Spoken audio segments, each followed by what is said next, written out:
O programa a seguir não é recomendado para menores de 10 anos.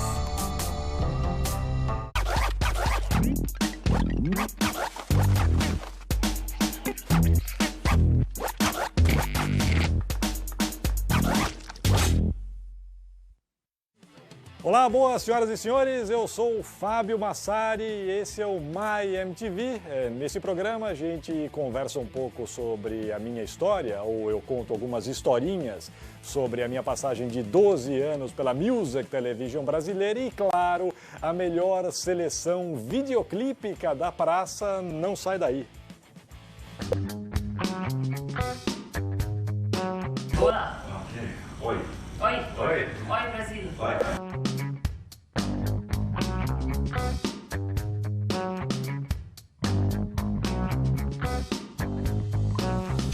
Na verdade, o lance das entrevistas, quer dizer, desde antes de começar a trabalhar no meio, digamos assim, desde antes do rádio, da TV, é claro que eu já vislumbrava mais ou menos um caminho no jornalismo musical, essencialmente, e a entrevista sempre foi algo que me interessou, né? Então eu fiz muitas desde o começo da minha atividade profissional, desde o começo do rádio e desde o começo aqui na MTV.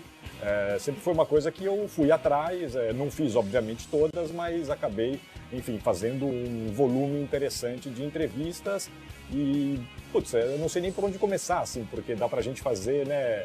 Dá pra gente atacar essas células de entrevistas de várias maneiras, né? Todas elas têm a sua importância, né? Do Atari Teenage Riot ao ZZ Top, do Itamar Assunção à Nação Zumbi. Você tem abecedários possíveis aí de figuras muito interessantes com as quais eu cruzei ao longo da minha trajetória profissional, mas paralelamente a isso, na minha trajetória de fã, né? Eu, de alguma maneira, também nunca deixei de ser.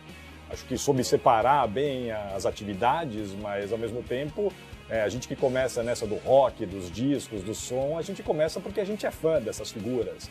E ter tido a possibilidade de cruzar com, sei lá, do Buddy Guy e Malcolm McLaren, que foram algumas das primeiras grandes que eu fiz, até, enfim, Page Plant algumas vezes, Rolling Stones, U2, que são as grandes, mas passando pelas maluquices, né, enfim, aquelas bandas lá do Z, né, se é que é possível, das bandas que a gente descobriu em festivais. Então eu consigo detectar coisas muito positivas em todas elas, né? Claro que dá para destacar grandes entrevistas, invariavelmente as bandas grandes ganham um certo destaque, é inevitável, Rolling Stones, esse tipo de coisa, mas até pensando assim no volume de figuras, né, com as quais eu cruzei, fica complicado, dá pra gente ficar horas aqui falando. Tem duas vezes Beastie Boys, tem R.E.M., tem, enfim, U2 algumas vezes. Well, let's talk about MTV. I mean, are you in touch with MTV or this powerful sort of thing that it's misplaced? No, I'm very thankful to tell you that this is the first time I've been affiliated with MTV. That's right. Anywhere. Blues has been kind of locked up in the back room so far as exposure to MTV, and now we get a little more television, national television in America. And when I come here, I've been treated very well here, and to live it over again, I wouldn't change it for nothing in the world. And I love coming here to play, and the way I've been treated here, I feel like I'm at home. There's this big discussion about the power of MTV, that MTV has power to sort of create bands, and maybe a band that has never recorded before can sell 6 million records in a year. What do you think about that? Do you think that it can be dangerous for a band to have this sudden exposure, this big exposure? You can... I got a lot of friends. This is MTV, but you can say, I mean... I got a lot of friends, you know, but speaking from self-experience, I came up the hard way. And I think I know how to appreciate something more than I would have if it had happened to me overnight. Because I think nowadays a young person can come up and MTV got him, and yesterday he was, like I said earlier, raining in his face in his family's house. And as you mentioned, playing live. Right. And all of a sudden he's asking, who am I? I got all of this and I don't know what to do with it. How did I come by this overnight? And it have a tendency to take an effect on some people. But I think if you take your time and do whatever you do and come the way I come, you'll say, wow, I finally got it. And I'm going to hold this for a while and appreciate it for a while because nothing lasts forever. Definitely not. Yeah.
Every day, every day, every day, every day, every day, every day, every day, every day.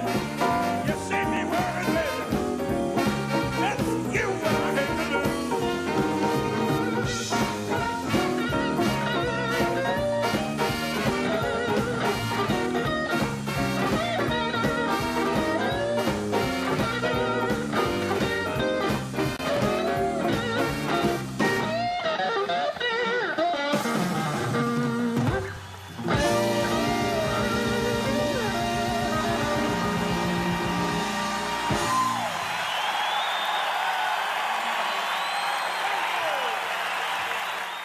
How many records have you got recorded? You got any idea? Albums? Well, if you want me to be honest with you, the legit records that I had, I've recorded about 9 or 10 albums. Then it's maybe 15 or 20 out there that gets brought to me sometime for an autograph and I don't know anything about. Oh, yeah? That's nice. Do you get paid for these records now?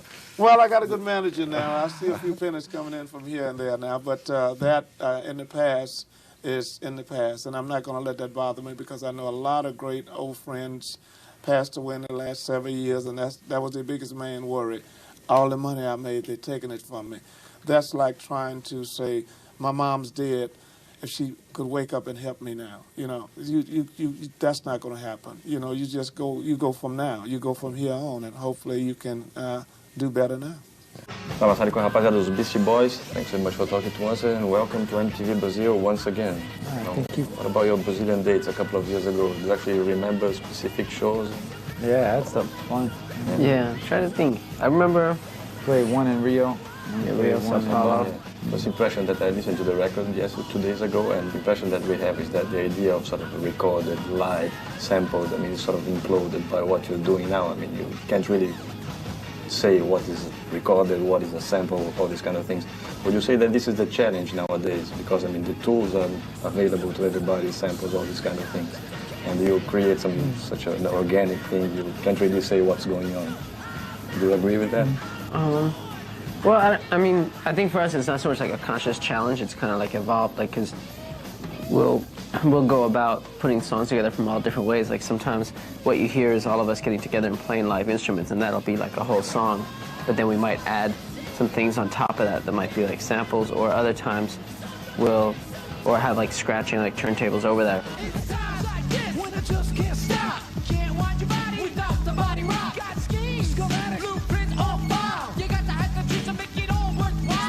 I was reading an interview the other day with Sean Lennon. He said something interesting, that he had this sort of cliched idea of Brazilian music, and it's starting to turn out that he's sort of getting into it. What aspect of this Brazilian music do you think that he used to use? Most of the Brazilian music that I think we listen to is a lot of older stuff. There's a lot of stuff from the 60s and 70s, and I think there's like a vibe in a lot of that stuff in some of the Jobim stuff or George Ben.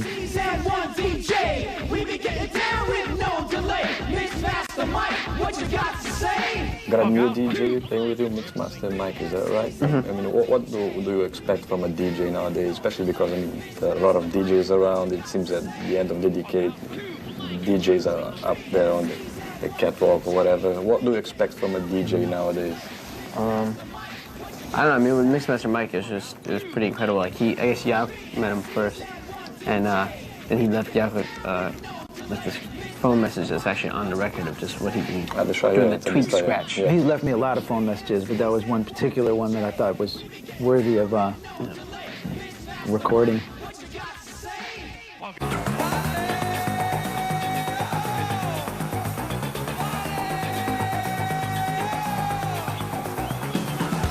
So many years they were in Brazil. People have been waiting for you for a very long time. Well, I guess we're sorry that we're actually here to work. If we were here to just have fun, we know we'd have a lot of fun and never go home.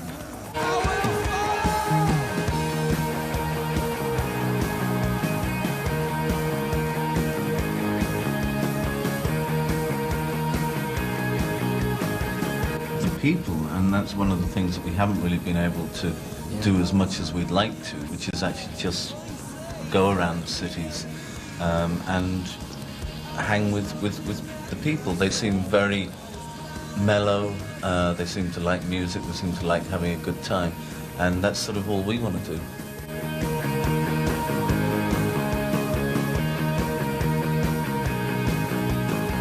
I don't think we expected quite that level of hospitality and you know, in a way, sort of a love of life.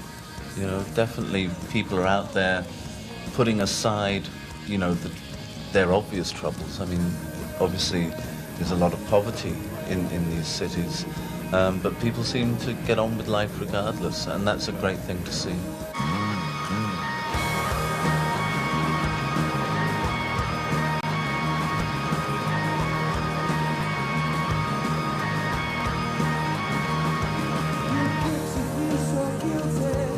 We had expectations, but nothing could prepare you for the reaction. That's right. You know, that's an amazing thing. They're great singers, right. You know, and I think, you know, they seem to know all the songs, and, you know, you kind of throw the song out there and they sing it back at you, and you know, that's not always what you expect in a country where they're not English speaking.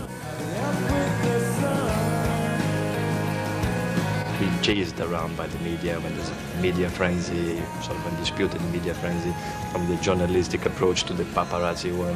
What do you make of that? I mean, you're still being chased around, do you still get bored with this? Is it something that you definitely learned how to cope with it?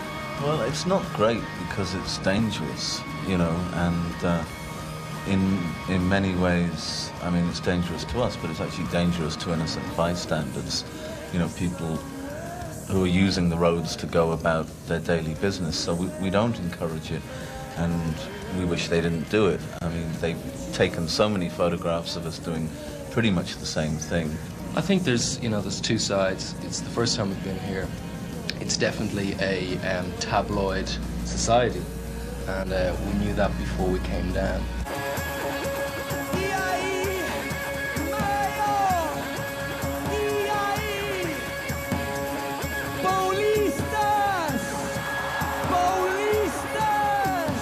About football, I understand you're a big football fan. Were you able to sort of watch any games? You met some of our players? Yeah. Rio? Romero? Romario? Romario? Yeah. You could say from That's right, yeah.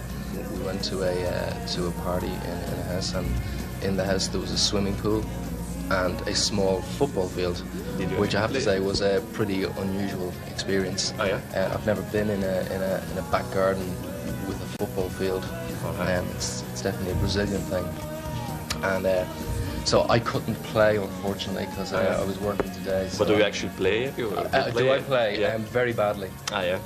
But Bono and Edge played in a five-a-side match, which I have to tell you was, of all the things I've done in nearly 20 years, it must be the highlight.